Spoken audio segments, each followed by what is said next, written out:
Ah, Ini masih hidup. Minum nggak Eh. cepat? udah bisa. Ya Pak, ceritain kronologis kejadiannya nih di Cipayung kan viral tadi. Baik. Jadi selamat sore, Bapak Dewan dan Pak Lurah, Mbak Binsa dan Pak Indra. Perkenalkan, nama saya Dion Sihotang, adik kandung dari almarhum yang wafat kemarin pagi. Nah, kronologis kejadian yang tadi malam adalah sebagai berikut. Keluarga sudah merencanakan di sore hari akan ada kebaktian, namanya Misa Requiem dalam agama Katolik. Nah, sebelum jam 7 kami sudah koordinasi dan katakanlah memberitahukan kepada pihak-pihak yang berwajib, katakanlah dalam hal ini RT, Pak RT dengan Pak RW, dan sudah oke, gak ada masalah. Makanya kami sore hari mendatangkan Romo, ya petugas pejabat di Gereja Katolik untuk memimpin perayaan Ekaristi atau ibadah.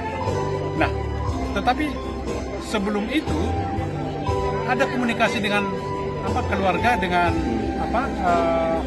Pak RT bahwa kebaktian akan segera dimulai. Ternyata jawaban dari Pak RT kebalik dengan apa yang diizinkan sebelumnya, diminta pemberitahuan sebelumnya. Tidak boleh mengadakan ibadah di rumah itu. Nah, alasannya apa?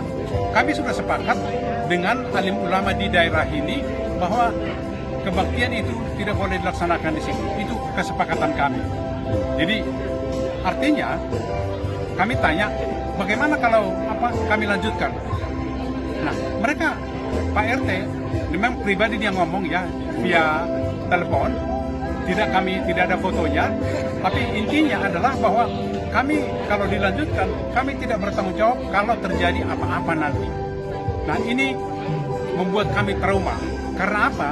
Karena 10 tahun sebelumnya di tempat yang sama terjadi kejadian yang jauh lebih ekstrim. Ekstrimnya kenapa? Karena kebaktian itu sudah berlangsung di tengah jalan. Kemudian tiba-tiba datang segerombolan orang membawa senjata-senjata dan teriak-teriak, bubarkan, stop, dan seterusnya. Kami trauma dengan itu. Kami waktu itu bernegosiasi dengan mereka, pokoknya tidak boleh, bubar semua, tidak boleh dilanjutkan. Bahkan makanan pun silakan bawa masing-masing ke rumah masing-masing gitu. Nah, berdasarkan pengalaman itu kami pun trauma ya, kami tidak mau terulang untuk kedua kalinya. Makanya tadi malam juga kami bernegosiasi dengan baik, katakanlah minta izin pada akhirnya untuk dilanjutkan. Tetap tidak boleh. Padahal sebetulnya kalau menurut pemahaman kami sampaikan itu juga bahwa ibadat atau kebaktian seperti ini adalah sesuatu yang wajar, yang boleh bebas dilakukan oleh siapapun, kelompok agama apapun, dimanapun, sejauh tidak mengganggu lingkungan. Itu poinnya. Nah, tapi Pak RT kemarin dengan ngotot mengatakan tidak boleh. Saya tidak bertanggung jawab kalau terjadi apa-apa. Nah, itu intinya. Jadi pada akhirnya kami karena tidak mau terjadi keributan, karena ini acara duka, ya acara duka yang kami tidak mau dinodai oleh keributan yang tidak perlu. Akhirnya kami dengan legowo mengatakan sudah, kita stop. Bahkan dua biasa yang sifatnya lebih adem, lebih kalem tidak dilakukan untuk menghindari supaya tidak terjadi keributan, karena nadanya sudah ada semacam ancaman lah kalau kami menganggap seperti itu, karena kami sudah trauma sebelumnya dengan itu. Begitulah kejadiannya tadi malam itu. Akhirnya dengan legowo kami semua, kami umumkan kepada jemaat yang hadir di situ bahwa kebaktian tidak jadi dilaksanakan. Kita mohon maaf kepada pihak keluarga, mohon maaf kepada semua yang hadir bahwa kita tidak akan melanjutkan acara kebaktian. Tinggal doa di depan jenazah, doa pribadi yang sifatnya lebih kalem, lebih lembut dan tidak menimbulkan kebisingan apa-apapun. Kira-kira begitu kronologisnya tadi malam.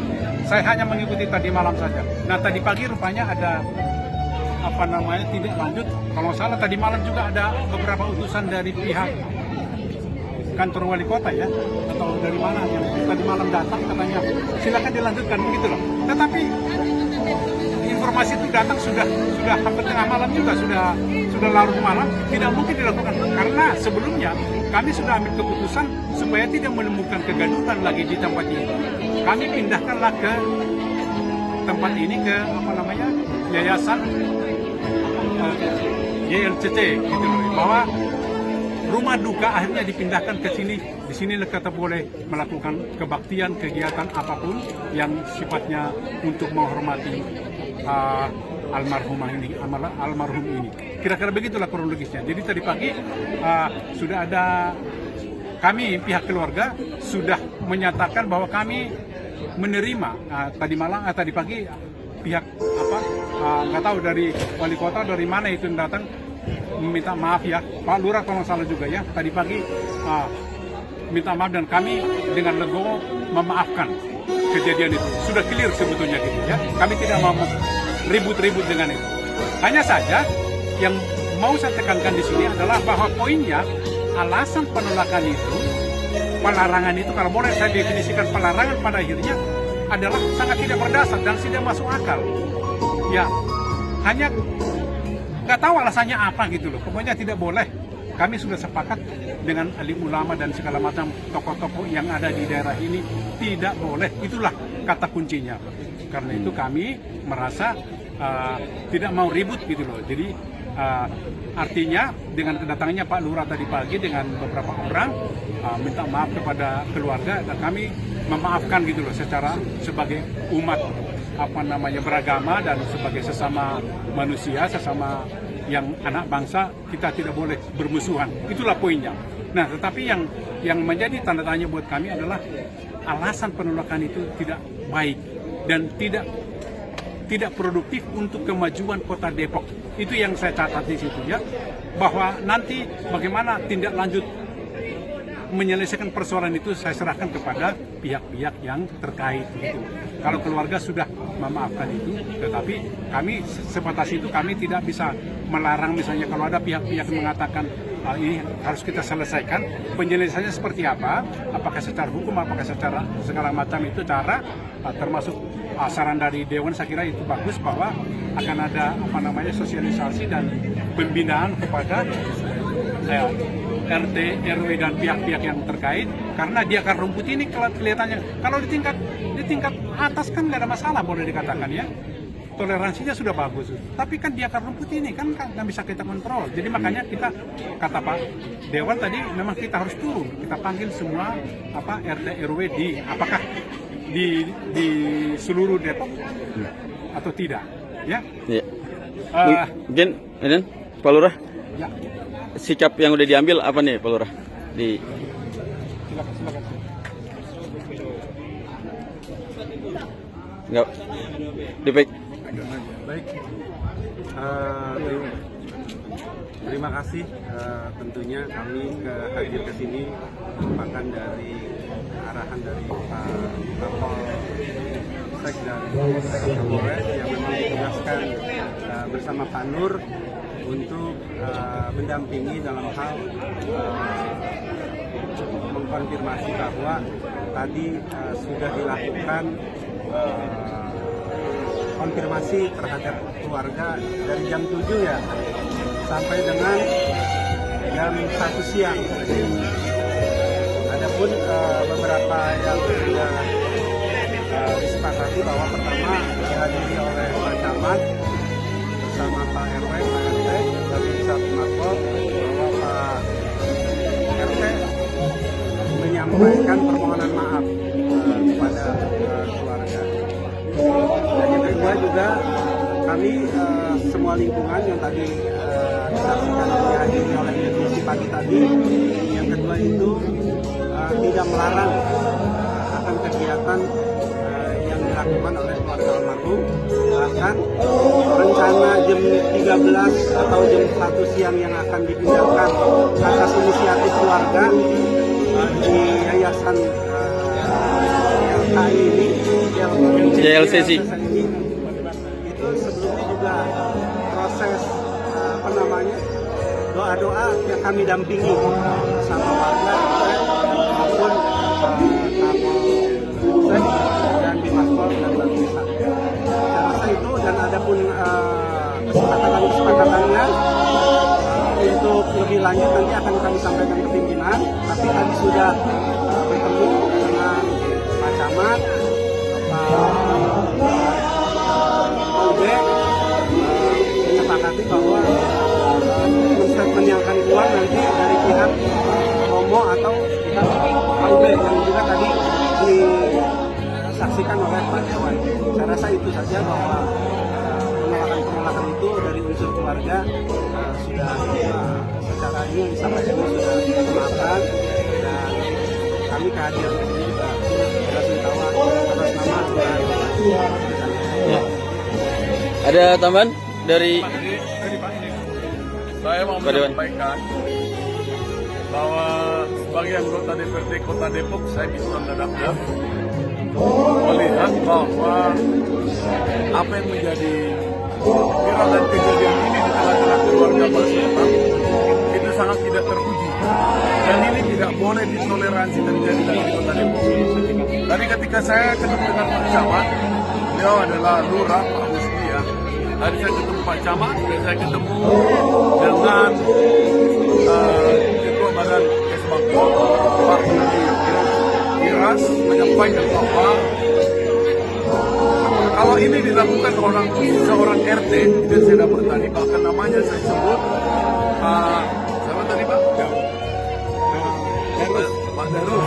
Nah, ini saudara, tidak tahu saya atas nama siapa Bapak menolak ini, dan yang saya tangkap atas nama alim ulama dan tokoh yang lain. Tapi saya kira ini tidak tepat, tidak pantas Bapak lakukan. Dan Kota Depok sudah menjadi kota yang sudah berubah dengan harapan menjadi kota maju. Tapi Pak Daud sebagai RT menolak. Ini sudah melanggar undang-undang. Dan kebiasaan untuk menjalankan ibadahnya ini bukan hanya ibadah, tetapi ada duka, ada orang meninggal. Anda masih menolak ini, nggak boleh ditoleransi di Kota Depok dan dimanapun. Dan tadi saya sampaikan juga bahwa pemerintah Kota Depok kepada wali kota dan kepada wakil wali kota Depok dan kepada Badan Kesbangpol tadi, ke Pak Dudi saya sampaikan, tolong seluruh RT RW, lurah, camat atau RT RW yang pasti ini diberikan ya pengarahan, pembinaan yang menurut saya sangat konstruktif agar tidak menjadi bibit-bibit persoalan. Seorang RT menjadi bagian penyelenggara perpanjangan tangan pemerintah tingkat paling depan, paling bawah, harus diseleksi lagi. Ini dilakukan pembinaan, ya, ini harus dilakukan pembinaan dan memilih RT juga yang tidak toleran terhadap masyarakat khususnya di Kota Depok sebaiknya tidak usah dipilih, dan dilakukan lagi pembinaan agar RT-RT yang tidak mendukung pemerintah dalam hal ini wali kota dan wakil wali kota, RT itu digaji kan, RW juga dapat tunjangan. Ini kalau terjadi di level RT, kami sangat menyayangkan. Dan bagaimana dengan warganya? Harusnya warga yang melarang seperti ini justru RT RW yang menjadi harapan kami sebagai anggota DPRD dan masyarakat secara umumnya, melarang warganya tidak melakukan ini, bahkan datang dari seorang RT. Ini Pak Wali Kota dan Pak Wakil Wali Kota dan pemerintah legislatif, waktunya kita merubah Depok dengan cara memberikan pembinaan, pemahaman tentang Pancasila dan Undang-Undang Dasar 45 di dalam kehidupan bernegara. Saya kira itu pesan dari saya, dan tadi kami sudah ketemu di keluarga, bertemu dengan FKUB, tokoh agama, tokoh masyarakat, tokoh dari Katolik, dari Romo, dan saya mengucapkan duka. Dan sekali lagi ke depan ini menjadi tugas kita Pak Lurah, bahwa Depok maju, Depok sudah berubah, tidak ada lagi, dan ini harus menjadi terakhir. Jangan lagi simbolis, jangan lagi hanya di mulut, tetapi tidak dilakukan dalam kehidupan kita sehari-hari, khususnya dari pemerintah. Kita harus mendukung sekali lagi. Ini penekanan yang pokok yang harus kita lakukan dalam jangka waktu dekat. Demikian. Ketua kan juga di Komisi A nih, di bidang pemerintahan juga. Ini akan melakukan apa nih Ketua dengan pertemuan seperti ini? Mungkin Komisi A akan melakukan apa nih? Kalau di Komisi K saat ini, kebetulan kita kan membawahi bidang hukum, termasuk saat ini yang sudah kita lakukan, Perda HAM, Perda Hak Asasi Manusia, tahun 2025 kita udah susun dan sekarang udah akan bawakan lagi menjadi Perda, karena ada penundaan kemarin karena di akhir tahun. Ini salah satu cerminan Kota Depok agar kebebasan umat beragama menjalankan, ini bukan hanya terhadap kebebasan umat beragama minoritas saja, ke agama manapun. Oleh karena itu, ini akan segera kami bahas dan kepada wali kota, tentunya juga kepada Bapak Kapolres, dengan apa yang terjadi hari ini. Teman-teman sudah dari Polsek sudah datang. Kami juga tidak sekedar membiarkan begitu saja, artinya RT RW-nya betul-betul secara bertanggung jawab, mempertanggungjawabkan apa yang dia lakukan, sadar atau tidak sadar. Tentunya pada keluarga tadi katanya sudah dilakukan. Oleh karena itu, di Komisi A, yang komisi yang membawahi HAM, termasuk hukum dan keamanan ketertiban, himbauan saya menjadi perhatian kami, mendorong pemerintah melakukan pembinaan ini dengan mempercepat prosesnya, agar kiranya toleransi menjadi bagian yang paling penting dalam pembangunan kota Depok. Itu harapan saya. Ya. Dan saya bawa ini segera untuk dibicarakan kita juga turun di Bapak Perda, peraturan pemerintah, peraturan daerah. Oleh karena itu, dua bagian sangat penting. Hari ini cukuplah, jangan terjadi lagi Pak Lurah biar yang baik. Demikian. Ya. Cukup. Ya. Semuanya makasih banyak atas waktunya, Pak Lurah makasih, Pak Dewan makasih dan turut berduka cita nih. Pak Indra makasih.